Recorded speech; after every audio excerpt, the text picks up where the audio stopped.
gentlemen. Oh, you want to do it because you love her. Go on. You do the introduction. Ladies and gentlemen, please go wild and crazy Yeah. for the only woman I know that is chatty and sassy and makes the law less complicated, makes it easy to understand, even to us, the great unwashed. Ladies and gentlemen, please go wild, go crazy, and welcome Hattie Savari, ladies and gentlemen. There she is. Guys, I could, you know what? I close my eyes and I'm imagining the lights, the stage, the audience. It's the O2. You're in the O2 now. This is what it is. You're in the There's O2. no ifs about it. No ifs. You're in the O2. Love it. Pyrotechnics are going on. It's like the opening of a Kiss concert. Ooh. You know, the only thing not happening is Gene and Paul coming down. It's you. Otherwise, it's the same. Otherwise, We've missed you. We've missed you the last couple of weeks. We did miss you. Did you get off your court case? Did you get away with it? I did. We done fabulously well, I have to say, and I'm really, really pleased. But there, you know, a wise man once told me, who wasn't so pale, male, and stale, but was in the law, that you have to win your case before you go into the courtroom. What does that mean? There you are. It means prepare, do your homework, and don't take the client down a road which you know is a dead end just because you're instructed. Which, unfortunately, lots of lawyers do. Hattie, expand. I know it's not why you're here today. Expand on that. It's a bloody marvellous thing to see. You just said. I can draw a parallel here. Sometimes when I get, and bear with me here, when I get DJ playlists for parties, people go, I want this and this and this and this played. And I know damn well that's not going to work. Yes, I can play those songs all night and you will not have a great night and people will think the DJ's a bit shit. However, I might make the call and not do what the client wanted and have a much better night and therefore a success. Is that kind of what you mean? Yes, it is. I honestly, I mean, I've only been in this business for 12 odd years now, but the amount of times I've said to lawyers on the other side, what are you doing here? You have no defense, or you have no case. And the amount of times how can I put it delicately, where they've basically just said, we've been instructed to come. We've been instructed to come and help and represent. That's what the client has asked us to do. And it's complete pants. It is complete pants. Well, I mean, I hate to say it in this way, and there might be a case that I'll lose one day, but in my law firm, I've not lost a case. Wow. Russ, wow. Right? So if somebody comes to you and says they've got a problem and you think you're heading for a train crash, you don't just take their money to drive them down the tracks. But they do. And because this it's is no where win, no bloody fee. And this is not even then. wrong. Oh, forget that. It's not even no win, no fee. They don't do it on no win, no fee, because no win, no fee means that the lawyer's defending or claiming for the person that really doesn't have a case or doesn't have a chance of winning won't get paid. Right. But this is the thing, you know, this is why I feel a little bit disgruntled with the legal sector, because you shouldn't lead people down a road where you say, do you know what? You've got a 5% chance, a 10% chance of winning this. I understand. I can get a 50-50. Sometimes you can have a 60-40. I've had a 60-40 where I've said, listen, you've got 40%. This is where we are. These are the points, your strong points. These are the weak points. But you take a calculated risk and, you know, it's for me and my law firm, it's paid off. But when they know, the case I had last week didn't even have a 2% chance because a judge in a previous hearing for the same case told the defendant that and barred himself from the case because he said, I'm going to give you advice because you're here heading for a final hearing in the High Court in London for 3 days. I'm going to bar myself from the case to tell you this because you need to hear it. You've got no defense. Wow. You can't win this. And I didn't realize a judge could say that. Actually. Well, if he bars himself from the case to advise the person that's being, you know, that's on the other side, or even if they were a claimant, and the judge did do that. And I've never seen that happen in 12 years where a judge said, I'm going to deliver some real realities to you, but I'm going to bar myself from this case so I can't hear it again. But what did the lawyers do at the final hearing? Took the money. Of course they did. I'm not a fan of that kind of legal assistance. I wouldn't have, if I actually said to the barrister that I was with, if that client on the other side came to us 2 weeks before the final hearing and said, look, I'm in a real mess. This is my situation. read the papers. What do you think? I would have said, this is the advice we will give you, but there's absolutely no way we'll go and try and defend this for you because you'll be wasting your money. It's Wouldn't take it. It's really Wouldn't good touch to have it. conversations like this, because I think we all assume that people with letters after their name or qualified know exactly what they're doing and are on your side. But sometimes we could save ourselves a lot of time, effort, and pain by just, having conversations like this and knowing what's really going on. Very, very quickly, Hattie, it's going to put this message on the screen. Leslie Ian Jones, I have diabetes 2 and on metformin. I will walk myself into remission. That's a great mindset. I urge you, Leslie, to check out the work of Michael Mosley on this. Please, please do. Hattie, Anyway, have you never been? Very interesting. Very interesting. When Neil, did you? I was listening to that. When did you come to the crossroads in your career and said, you know what, I will not take, if I know this is a no-win situation in my heart, both intellectually, from the legal standpoint, and morally, I know this case is going to crash and burn. There's no way I can win this case. It's indefensible. Let's just call it indefensible. Have you never? When did you decide that road to Damascus and you said, I'm not working like that anymore. I'm not going to be like all the other firms and just go, yes, I think we've got a chance, Ms. Savari. It's a slim chance, but if I were you, I'd take, I've heard these conversations a billion times. Actually, that was one of the reasons why I set up my law firm in 2012. I wanted two things. Right. I wanted to deliver legal services that gave two really key things. One, that it would never ever take somebody down a path where I didn't actually believe there was enough chance to win, because that is not the best advice, is it? It's not the best advice. It's not the best assistance to say you're not going to be able to win this, whether you're a claimant or defendant, irrespective, or you're going to lose more than gain more, or the commerciality of it. For example, you're going after £10,000, but it's going to cost you £20,000 to do that. And you might not get your money. I will not do that, number one. Number two, has to be fixed fee. Legal services are one of the only professional services. In fact, it's the only service in this country where you do not know what it's going to cost until after the event. You know what your accountant's going to charge you, you get the fee. You know what your mechanic's going to charge you. They'll call you up after you book your car in and say, by the way, we've just seen something untoward under your bonnet, or it's a bigger problem. Do you want us to proceed? The legal profession, however, unfortunately, for consumers, gets away with saying, we'll bill you after. And you have to pay. You've got no choice. You owe that money. So we don't do that. We say, this is the next bit of work, or the bit of work that needs doing. This is the price for it. A, can you afford it? B, do you wish to proceed? And C, let's all sit down and look at the commerciality of your actual dispute, claim, or issue. Yes. I've heard of cases where people, I think someone had made a claim for building something over their property line or something, and it cost them something like 10 grand, and the judge awarded a couple of £100 or something like that. And that's the kind of thing you're talking about, isn't it? I think people get so fired up, they don't sit down and make the sensible decisions. I made a new banner for you: temerity with integrity. It's going to fit into a song. Temerity with integrity, and it kind of fitted.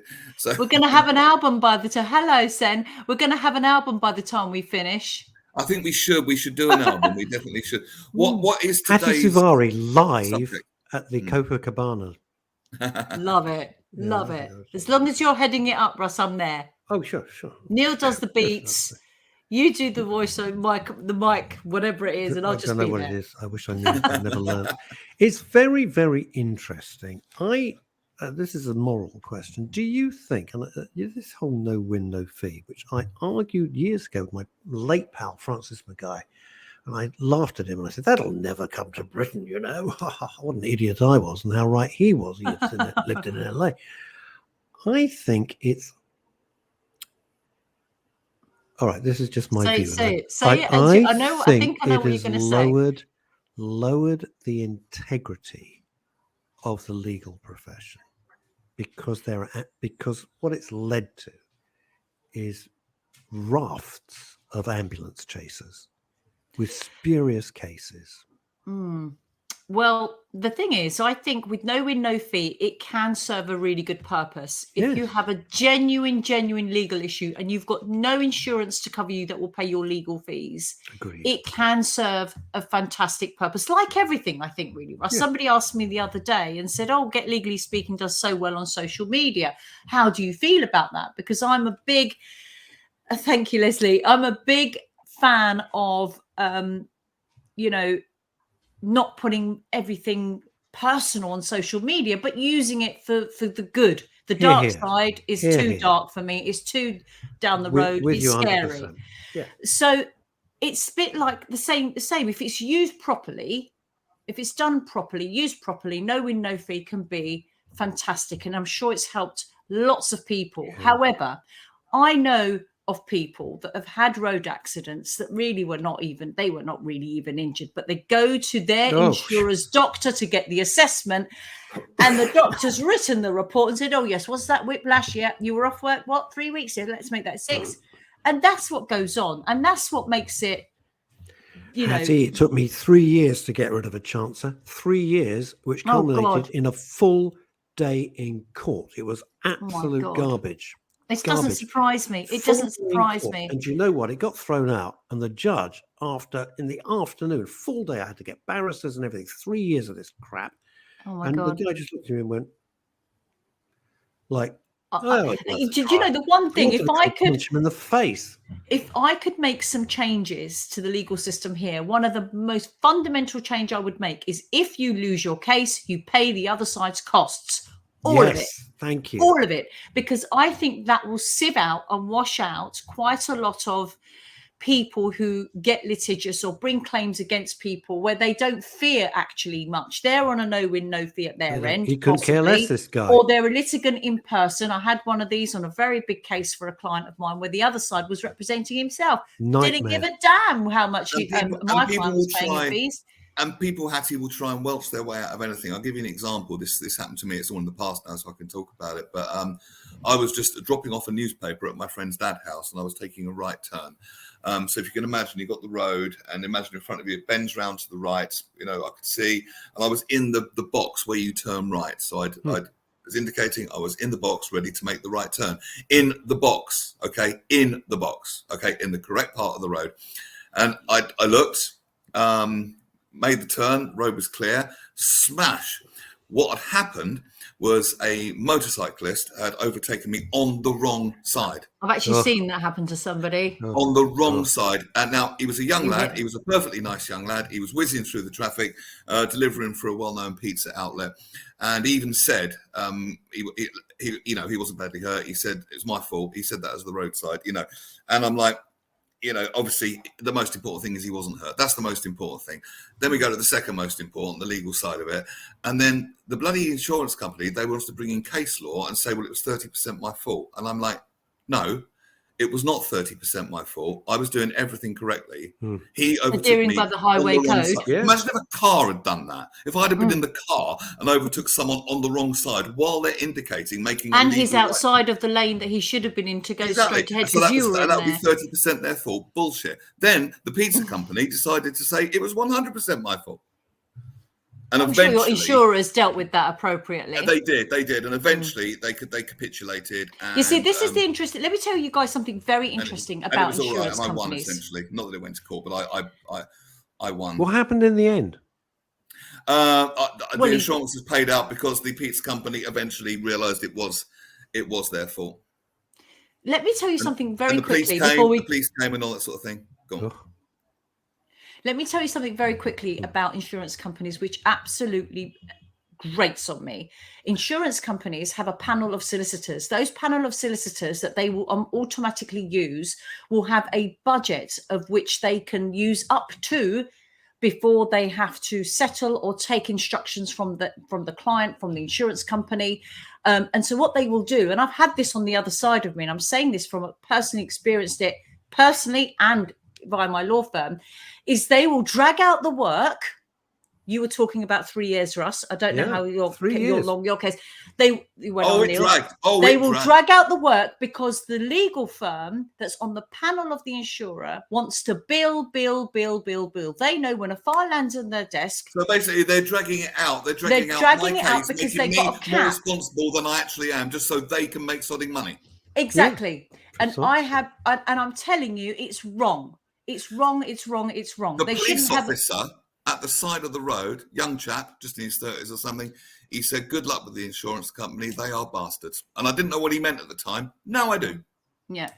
But that's what happens. The law firm that's on the panel of the insurer will more than likely have a budget which they can use without going back to their client to say, we kind of need to get some authority for this now. And they bill it out and they long it out. I have had very recently, only settled literally Monday this week, the most annoying case that this should have settled last year. But the lawyers have just dragged their heels and written letter after letter and letter after letter just to bill the insurer, who's actually their client. And I can see it. See it. Oh, yeah. Don't make me the head of the legal department for this country, because I tell you what, it will all change. And it needs to change. Can I ask you this? I would make you that overnight, but listen, would as well. Because I don't want to be rude, but we've only got 15 minutes left. Do we have something for today? We probably should get on. Yeah. Go on. Absolutely. I just want to go on. Right, here we go. Here is today's subject, and this is a cracker.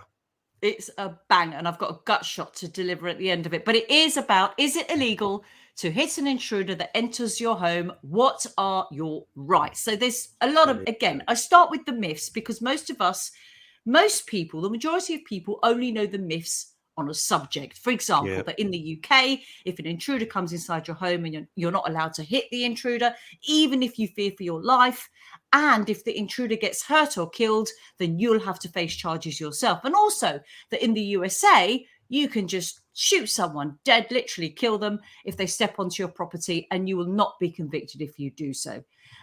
Another also widely known myth is that you can't hit somebody first. You have to wait to be attacked before you can use any force on an intruder that enters your home. So I'm trying to, in this episode, clear up the confusion.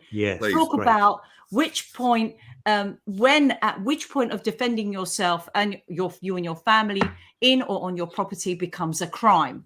I remember the Tony Martin case, of course. I mean, he had That's what I was going to talk about, the Norfolk Farmer, 1999. I'll be under quiet 15 minutes. Yes. Off you go. Right. Tony Martin, Neil, very, very correct. Norfolk farmer shot and killed a 16-year-old teenager who burgled his farmhouse. This was in 1999. Tony was originally convicted for murder, but the following year, after an appeal, his conviction was quashed to manslaughter, and he ultimately only served 3 years. When we question why did the farmer, why was he convicted, and why did he ultimately serve a prison sentence, the major test in his case was, did he use reasonable force? So those two words are your golden words, okay? And I'm going to very quickly and briefly explain that. What do our laws say? Okay, in layman's terms, you have a legal right to protect yourself, okay? Which means you are legally allowed to attack an intruder to prevent them from causing harm to you or your family. The law actually specifically says people are perfectly entitled to defend themselves against burglars in their own home in both the UK and the USA. However, our laws state that you're allowed to use what is called reasonable force against an intruder in your home. You do not have to wait to be attacked. You can attack the intruder first. You will be acting lawfully if you use what is called defensive force first. So if you're in fear for yourself or others in your home and you therefore attack that person first, it comes under defensive force. If the intruder dies as a result of your force, then you could have acted lawfully if you acted with what is called with force and reasonable self-defense. So in short, this is the key point, because God forbid an intruder comes into your home. Right, I can't even imagine the fear. It's terrifying. It would be terrifying. So let's get that on the table, shall we? Absolutely. The more extreme, sorry for criminals all the time. No, not at all. The more extreme the circumstances and the fear that you feel, the more force you can lawfully use in self-defense. Okay. Say that again.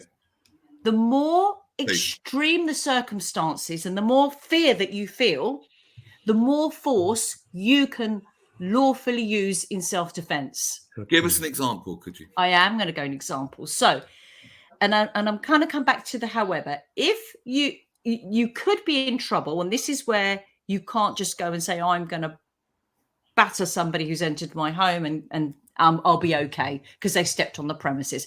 You could be in trouble for hitting or killing an intruder if your force was deemed to be excessive, which is what would have been found in the farmer's case. His force was deemed to be excessive. Okay? He shot someone in the back, didn't he? Right. With a shotgun. Yeah. Yes. Double barrel shotgun.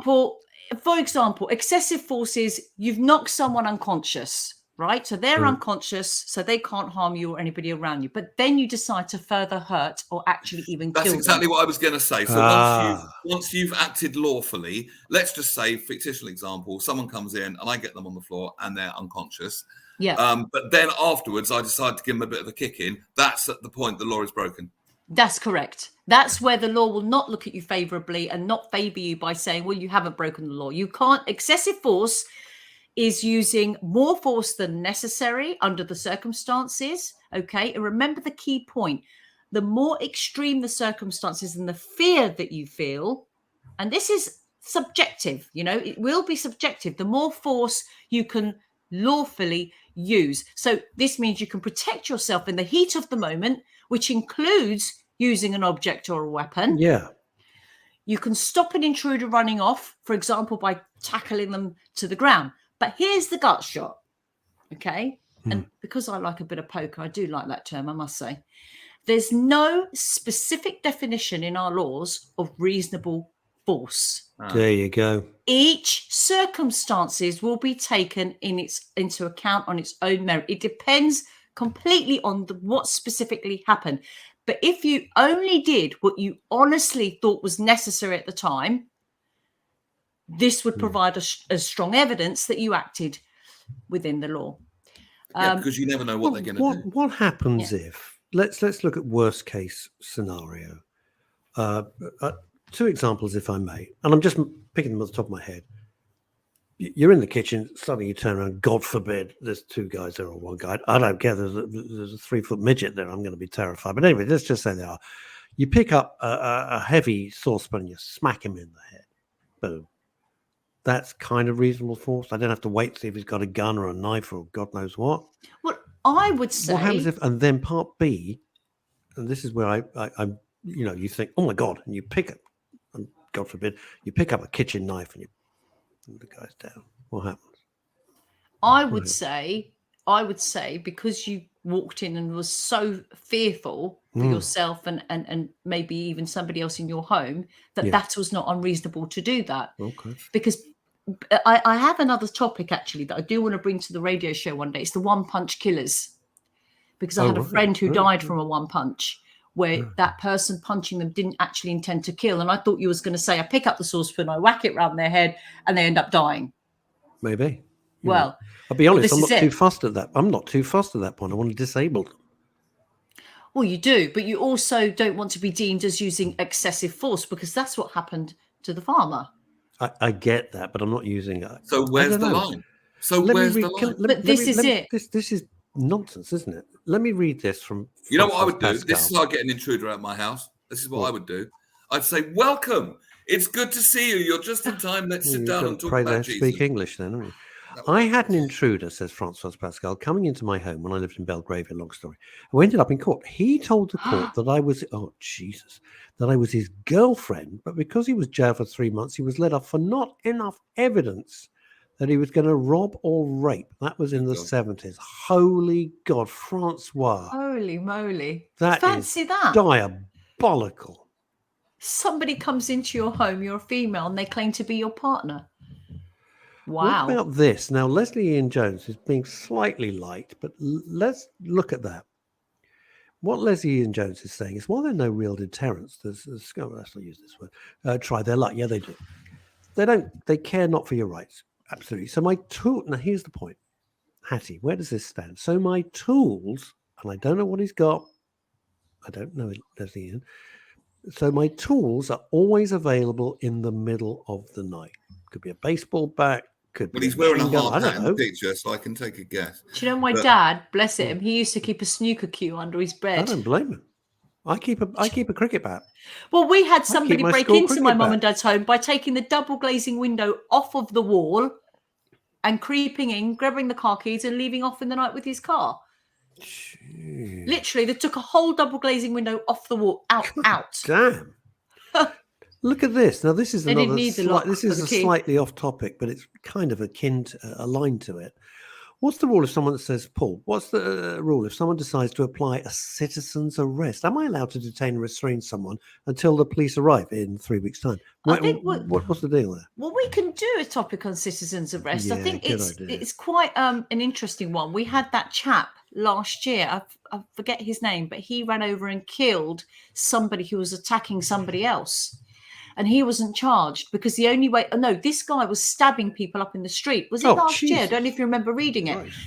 And this other guy in his car just ran him over because there was no way of stopping him from just stabbing random people. And he killed him. Sorry, I'm just saying good, but there we are. Well, you have to stop. I mean, goodness gracious. But citizen's arrest, I mean, again, if you're stopping a situation because you're fearing for what's going on to you or somebody around you, it's, again, reasonable force. But you can't, I guess, define what's reasonable force because it's going to be unique to that situation, isn't it?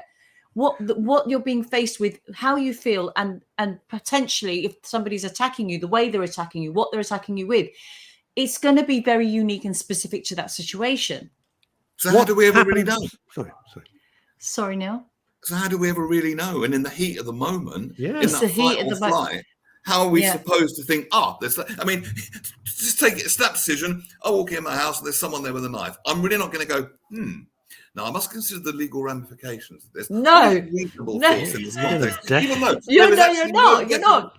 There's no definition in the law, but I will stop and consider both sides. It's not going to happen. No, it's not. But I think the headline here is that it's not illegal to defend yourself by hitting that person first, right? By hitting that person at all, because there's a lot of myths that say, I used to believe many years ago that in the UK, you can't touch anybody that comes into your home or onto your premises. You would be breaking the law, no matter how frightened you were or how, what they did. And in the US, you could. That was my understanding of the law. I mean, in the US, for anyone that's interested, there's a common law principle called Castle Doctrine. It states that individuals have the right to use, again, reasonable or deadly force to protect themselves against an intruder in their home. So yes, in America, again, you're allowed to legally attack an intruder to prevent them from causing harm within reason. Now, again, this is subjective. At the heat of the moment, as you say, Neil, or as Russ said as well, that pan that you got up and whacked across that person's head may be deadly. That would then be that they would then have to look at, well, were you being attacked? What did you fear that they were going to do? What do you think their intentions were? Well, they would look at the evidence. Sit down and have a cup of actually tea, was it? This is what drives me mad. I get it. Let's play a hand of bridge, shall we? What do you think they're going to do? They're going to f you up big time. And listen, I was robbed from my car at 2:00 in the afternoon in front of my own house. Oh my god! So that wasn't even in the house. It was on my drive, but it was outside my own home. 2:00 in the afternoon, randomly, and I had to teach him how to drive the car because he didn't realise the handbrake was on the right-hand side and not in the centre as a traditional handbrake. He dropped the keys in the middle of the centre console, and I just wanted him off my drive, so I managed to get them out for him with my hands. Then we negotiated that I could throw my phones in a bush because he didn't want me to call the police straight away. So I get it. What is this guy? What is he, a negotiating expert? Or was he from ACAS or something? I was petrified, Ross, it went on for 10 minutes and it was all recorded on my neighbour's CCTV, thankfully, because when the insurers came round and said, what happened? I just said, let me just press play. You can see it all. And they did. Did he get caught? Did he get caught? No, because although my car had a tracker, they must have put the car in a container very, very quickly. The police had the helicopter up, to be fair, within about 10 minutes. Wow. But they'd already driven it somewhere local. They obviously planned to take the car at some point. and they drove it into a container, closed the doors, which meant the tracker couldn't pick up. So I get the fear that you can feel under, circumstances like that. So you were carjacked? That is horrible. Yes, outside my house in the afternoon on the 2nd of June, 2006. Wow. And me being such a petrol head, instead of looking at the legal ramification, I'm sitting here, wait a minute, handbrakes on the right. So that could be an E-type Jag. No. Or I'm working through. Are you a petrol head? I love cars, Russ. Oh my God. We're going to have to do something on motoring law then. Why don't we do... please. What happened? Very quick question. What happened to when the maniac was stabbing people in the street and a frankly good citizen hit him with his car? Hooray! What happened to that driver? Was he prosecuted or what? The police were considering prosecution. There was petitions being signed by people saying, you've got to let this guy go. He actually saved lives. I don't believe he was prosecuted. Good. Okay. Yeah. There we are. Okay. If anybody needs help on this topic, I know the Citizens Advice Bureau are quite busy, but citizensadvice.org.uk is all I can offer today on that, because there aren't actually any helplines or any websites that you can go to say, look, this has happened. This is what my position was. Where do I stand? God forbid anyone's in that position where the police are looking into whether you acted lawfully or not. But it's a real situation. It's a real situation. And isn't it morally repugnant that someone who is a criminal, who is prepared to break the law, and yet the responsibility lands on the person minding their own business, like you in their car, like anybody who picks up a frying pan or a banana or whatever it might be, a statue, who the hell knows? It's morally revolting. It is, but the law isn't based on morals. But we are. Hattie Suvari, you are a living legend, and we love you coming. You are a shining light in the dark. People are going to start thinking that I'm paying you to say these things. Goodness gracious! By Thank the way, you so much. The check didn't clear, so I've got to go to a lawyer. Small claims court. Patty, we will see you, Hattie Suvari of Get Legally Speaking. We'll see you next Wednesday. Hattie, it's been lovely. Thank Always you. nice to see you. Thank you, guys. Love to all. Longy, take care. Bye, everybody. Take care.